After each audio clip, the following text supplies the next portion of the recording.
আসসালামু আলাইকুম। আজকে আমরা 21-এর গল্প, এই গল্পটির টাইপ 1 নিয়ে আলোচনা করব। টাইপ 1-এ আছে লেখক পরিচিত শব্দার্থ। চলো আমরা এক নজরে দেখে নিই এই টাইপ থেকে আমাদের কেমন ধরনের প্রশ্ন আসতে পারে।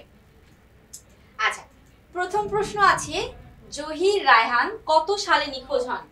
অর্থাৎ আমাদের যে লেখকের সম্পর্কে একটা খুব গুরুত্বপূর্ণ বলা আছে, তিনি নিখোঁজ হয়েছেন এবং অনেকে ধরে নেন তিনি মারা গেছেন, অর্থাৎ তিনি শহীদ হয়েছেন। সেক্ষেত্রে আমরা সালটা কি লিখবো? 1972 সাল। এখানে একটু কনফিউজিং আছে, মানে এটা হচ্ছে যে তোমাদের ইংরেজি বই, ইংলিশ প্রথম পত্র বা ফার্স্ট পেপার, সেখানে জহির রায়হানকে নিয়ে একটা গল্প আছে। সেই গল্পের মধ্যে দেওয়া আছে 1971 সালে সে নিখোঁজ হয়েছেন। কিন্তু তোমার বাংলা বইয়ে, তোমাদের যে বাংলা বইটা আছে সেই বাংলা বইয়ে কিন্তু এই কবি নিখোঁজ হয়েছেন 1972 সালে, বোর্ড বইতে লেখা আছে। সেক্ষেত্রে আমরা বোর্ড বইয়ের বাইরে কোনো উত্তর না দেওয়ার চেষ্টাই করব। বাংলার ক্ষেত্রে যদি পরীক্ষায় প্রশ্ন আসে আমরা 1972 সালটাই দিব। ওকে ওকে, এবার আমরা আসি 2 নম্বর প্রশ্নে। 2 আছে জহির রায়হানের প্রকৃত নাম কি? তার আসল নাম কি ছিল?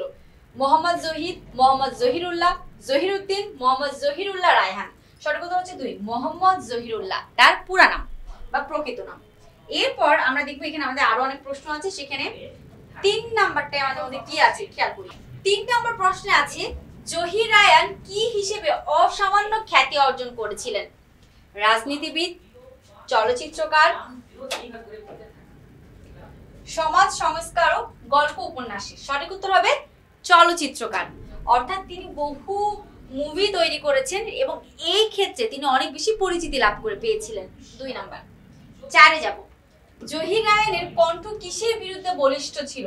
বলিষ্ঠ বলতে বোঝাচ্ছি শক্তিশালী ছিল। কিসের বিরুদ্ধে? অন্যায় অত্যাচারের, সন্ত্রাসীদের, নানা বৈষম্য অসঙ্গতির, গডফাদারদের। সঠিক উত্তর হচ্ছে নানা বৈষম্য এবং অসঙ্গতির বিরুদ্ধে। মানে তিনি বৈষম্য পছন্দ করতেন না। ওনার কথা হচ্ছে সব দিকে আমরা সমান থাকবো, নারী পুরুষ আমরা যে যেখানে আছি না কেন আমরা সব দিক থেকে সমান থাকবো। সেজন্য নানা বৈষম্য অসঙ্গতির কথা এখানে তুলে ধরা হয়েছে। এটা হচ্ছে আমাদের কারেক্ট আনসার।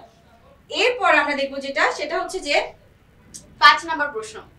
জহির রায়হানের পরিণতি সম্পর্কে কোনটি সঠিক? অর্থাৎ তার জীবনের শেষ পরিণতি কি হয়েছে? আত্মগোপন করেছেন, তিনি নিখোঁজ হয়েছেন, তিনি সন্ন্যাসী হয়েছেন, তিনি প্রবাসী হয়েছেন। সঠিক উত্তর তিনি নিখোঁজ হয়েছেন। এবং তাকে কে নিয়ে গেছে, কোথায় মারা গেছেন, কি হয়েছে তার সাথে, এটা এখনো পর্যন্ত বাংলাদেশের কেউ জানে না। অর্থাৎ আমরাও জানি, মানে কেউ জানে না। যাই হোক, উত্তর হচ্ছে তিনি নিখোঁজ হয়েছেন। আমাদের পরবর্তী প্রশ্ন হচ্ছে 7। আচ্ছা, 7 নম্বর প্রশ্নটা হচ্ছে স্কেলিটন বলতে কোনটিকে বোঝানো হয়েছে? মাথার খুলি, হাত পা, বাহু, উরু, কঙ্কাল। আচ্ছা, স্কেলিটন বলতে এখানে কঙ্কালকে বোঝাচ্ছে। 4। আমাদের 7 নম্বর প্রশ্ন। 7-এ কি আছে একটু ভালো করে লক্ষ্য করবো। দেখো, 7-এ আছে বিখ্যাত আইরিশ নাট্যকার সমালোচক কে ছিলেন? Bernard Shaw Russell, William Shakespeare, Bernard Shaw, Bernard Henry. সঠিক উত্তর হচ্ছে 3 নাম্বার, বার্নার্ড শ। তোমরা যদি এরকম সহজ ভাষায় সহজ করে পড়তে চাও তাহলে আমাদের ইজি সিরিজের সকল বুকস বা বই তোমরা সংগ্রহ করে রাখতে পারো। তো আমাদের 21-এর গল্পটির টাইপ 1 এগুলোই খুবই গুরুত্বপূর্ণ। আসসালামু আলাইকুম সবাইকে।